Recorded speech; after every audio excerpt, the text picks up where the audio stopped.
আশা করি বন্ধুরা সবাই ভালো আছো।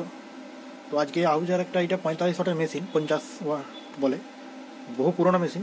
তো এটা আজকে রিপেয়ারিংয়ের জন্য এসছে। রিপেয়ারিং বলতে পুরো নতুন হবে। তো আগে ভিতরে একবার কন্ডিশনটা দেখিয়ে দিই।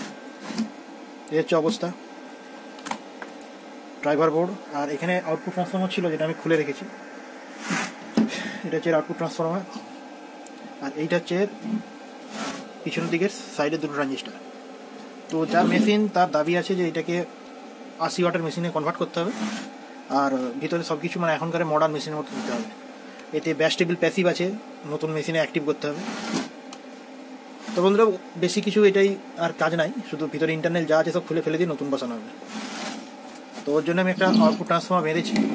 এইটা হচ্ছে আউটপুট ট্রান্সফর্মার, দেখতেই পাচ্ছ। তো এইটা 120 ওয়াট কেপেবল। আমি 100 ওয়াট বলে এটা বিক্রি করি, যাতে পাওয়ারটা একটু বেশি থাকে। আর এই ট্রান্সফর্মারটা পার্টির পছন্দ হয়েছে, তো সে এটা লাগিয়ে দিতে বলেছে। তো ওই জন্য এটা আমি লাগাবো। তো কম্প্রেশনে দেখতেই পাচ্ছ কত সাইজে বড়। আর এটা বড় হওয়ার কারণ হচ্ছে এর ফ্রিকোয়েন্সি রেসপন্সটা এর থেকে অনেক বেটার। তো এতে হয়তো ধরে রাখতে প্রায় 100 হার্জের কাছাকাছি, কি 150 হার্জের উপর থেকে হিসেবে এটা বাঁধা আছে। আর এইটা বাঁধা আছে 60 হার্জের কাছাকাছি। তো ওই জন্য সাইজটা এত বড়। আর এতে 2 ওহমের অপশন আছে, 2 ওহম। এতে ওইসব নাই, আগেকারের বুঝতেই পাচ্ছ। আর এদিকে এলটিরও লাইন আছে 100 ভোল্ট। তো এইটাতে ফিট হবে। চলো আগে এইসবগুলো খুলে ফেলে দিয়ে মেশিনটা পরিষ্কার করে ওয়ারিংটা করে তারপরে বাকিটা দেখাচ্ছি। এখানে মেশিনটাকে আমি পুরো খুলে আলাদা আলাদা করে এখন পার্টসগুলো রেখে ভালো করে আগে এটাকে পরিষ্কার করেছি, কেননা এখানে অনেক মাটি আর মরিচে ছিল। তো ওইগুলো ফেলে দিয়ে তারপরে ওয়ারিংটা পুরো ফেলেছি। আউটপুট ট্রান্সফর্মার বসে গেছে, দেখতে পাচ্ছ। পাওয়ারের তার, আউটপুটের তার সব রেডি। রেকটিফায়ারের জায়গায় এখানে একটা আলট্রাফাস্ট ডায়োড দিয়ে দিয়েছি। এতে কি হয়, ভোল্টেজ ড্রপটা কম হয় লোডে। একই 12 ভোল্ট, তার উপরে প্রায় 1 ভোল্ট 1.5 ভোল্ট কমে যাওয়া মানে বুঝতেই পারছো। তো এইটা একটা আলট্রাফাস্ট ডায়োড হলে ভোল্টেজ ড্রপটা কম হবে লোডে। আর এই পাশে ট্যাগটা বদলিয়েছি। আর এই দুটো হচ্ছে সিরিয়ালের 3773, কারণ 80 ওয়াট কন্টিনিউয়াস এটাকে দিতেই হবে। আর গেন সম্ভবত 161 গেনের ব্যাচের। তো প্রত্যেকটা ট্রানজিস্টারের যখন প্যাকেট আসে তার গেন লেখা থাকে যে এই ব্যাচের ট্রানজিস্টার এত থেকে এত গেনের মধ্যে হতে পারে, হয়তো 5 থেকে 6 11 হয়, বাকি সব একই ওই রেঞ্জের মধ্যেই হয়। তো ওই জন্য এই বারবার আলাদা আলাদা লাগাতে বারণ করি, লাগালে একদম ম্যাচড পেয়ার। তো এই দুটোর গেন হয়তো এটা 161 হলে এটা 162, অথবা এটা 162 হলে হয়তো এটা 164 হবে, খুব ক্লোজ।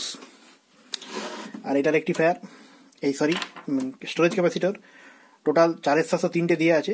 এইটা এই আগের ছিল তাই দিয়ে দিয়েছি। আর এতে এবারে ব্রিজ ডায়োড বসবে, তাহলে রেক্টিফিকেশনের পর স্মুথিং করতে কম ভ্যালু ক্যাপাসিটর লাগবে, না হলে একটু বেশি ভ্যালু দিতে হয়।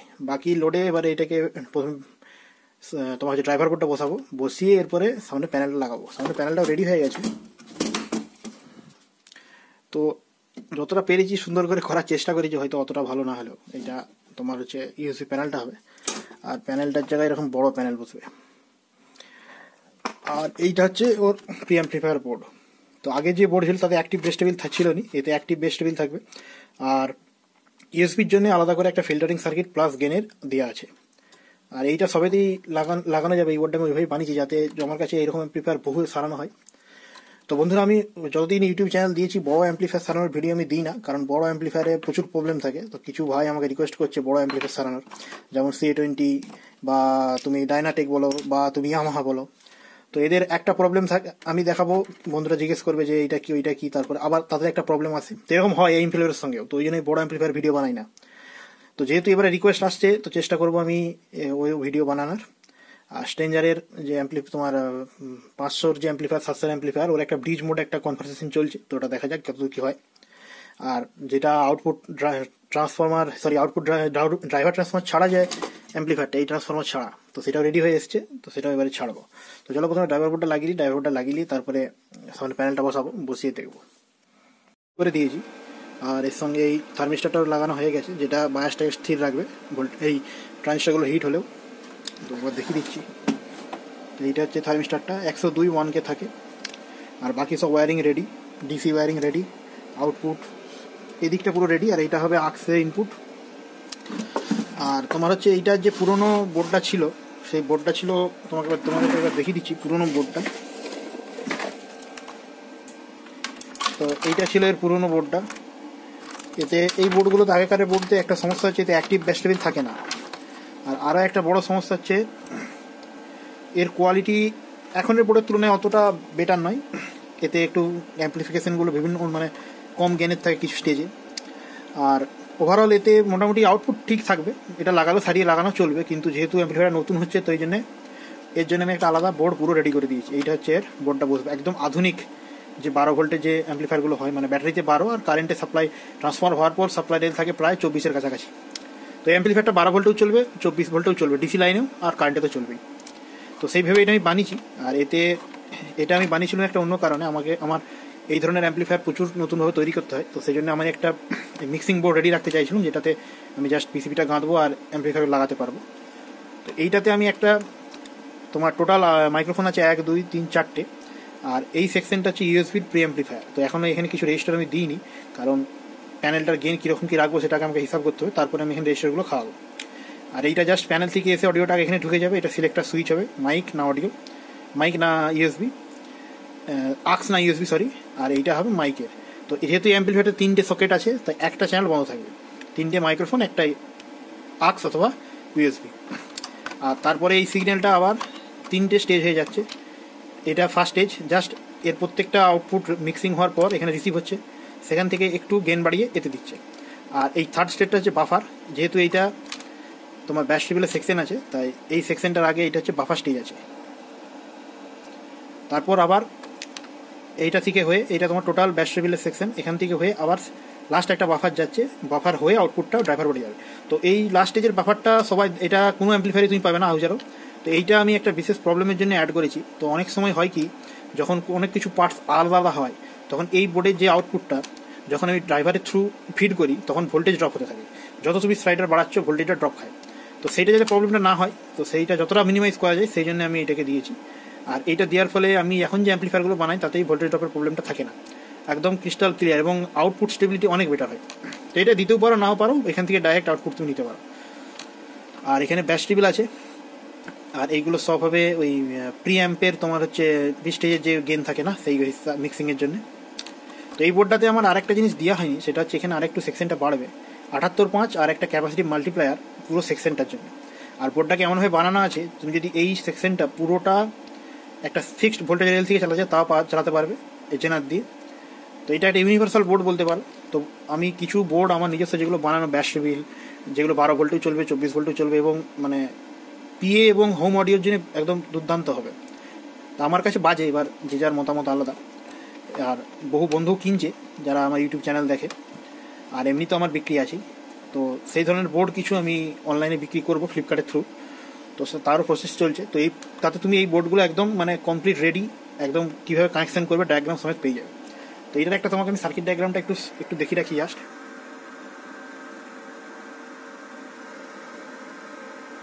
এইটা হচ্ছে সার্কিট ডায়াগ্রাম। তো এইখানে এই যে ফার্স্ট 4টে স্টেজ দেখছি, এই ফার্স্ট 4টে স্টেজ হচ্ছে তোমার মাইকের জন্য। তো এতে প্রত্যেকটাতে কালেক্টর ফিডব্যাক বায়াস দিয়ে আছে। এটা সেন্টার ভোল্টেজ যতই চেঞ্জ হোক কিছুটা পরিমাণ, এটা চেষ্টা করবে এখানে 0.6 ভোল্ট ধরে রাখার। আর তোমার ইউএসবি প্রিঅ্যাম্পের জন্যও তাই, শুধু গেনের ভ্যালুটা চেঞ্জ হবে আর বায়াসিং রেজিস্টারগুলো চেঞ্জ হবে।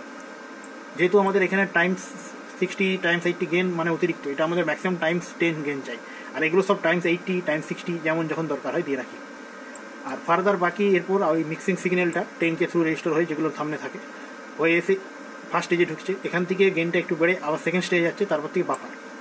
তো বাফারের পর এখানে চলে যাচ্ছে মানে ব্যাস টেবিল সার্কিটে, ব্যাস টেবিল সার্কিট থেকে চলে যাচ্ছে আবার এর যে মানে ফিডব্যাক কন্ট্রোলারটা, এই ব্যাস টেবিলের যে কন্ট্রোলারটা তাতে, সেখান থেকে আবার বাফারে।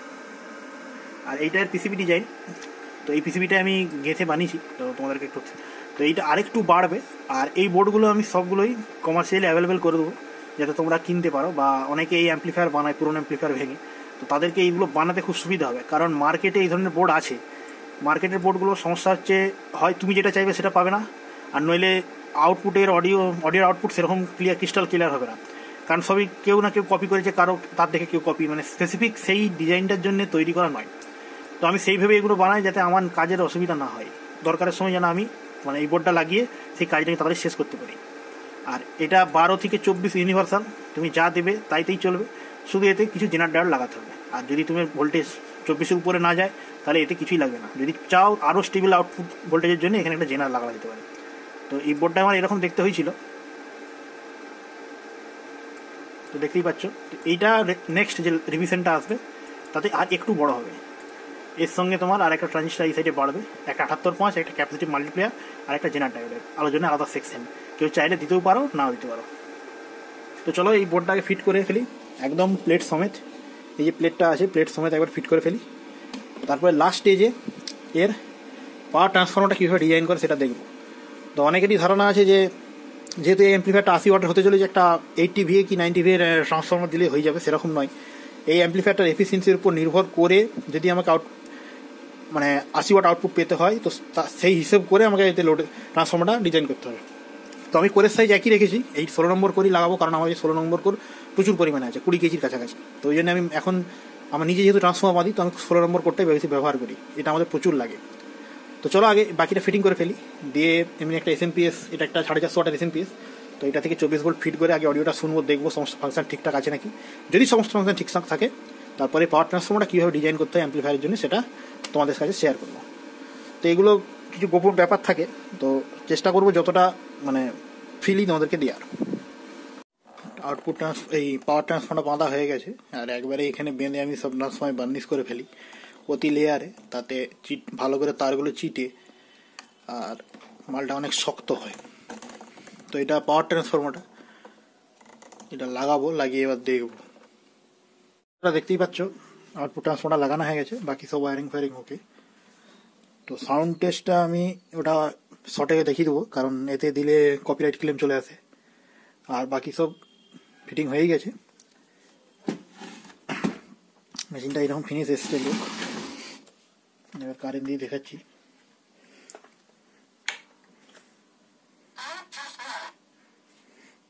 তো এটা ফাইনাল। আর সাউন্ড টেস্টটা আমি শর্টে দিয়ে দিচ্ছি, কারণ এতে দিলে ক্লেম চলে এলে ঝামেলা হয়, আবার কেটে বাদ দিতে হয়। এটা ওভারঅল লুক। আর এটা 0-20 বাঁধা আছে, তোমাদের যেটা বলেছিলাম 80 VA অ্যাম্প্লিফায়ার 80 ওয়াটের, কিন্তু এটা 100 ওয়াট হিসেবে বাঁধা আছে যাতে হিটটা বেশি না হয়। আর এখানে পার্টস কিছু চেঞ্জ করা আছে,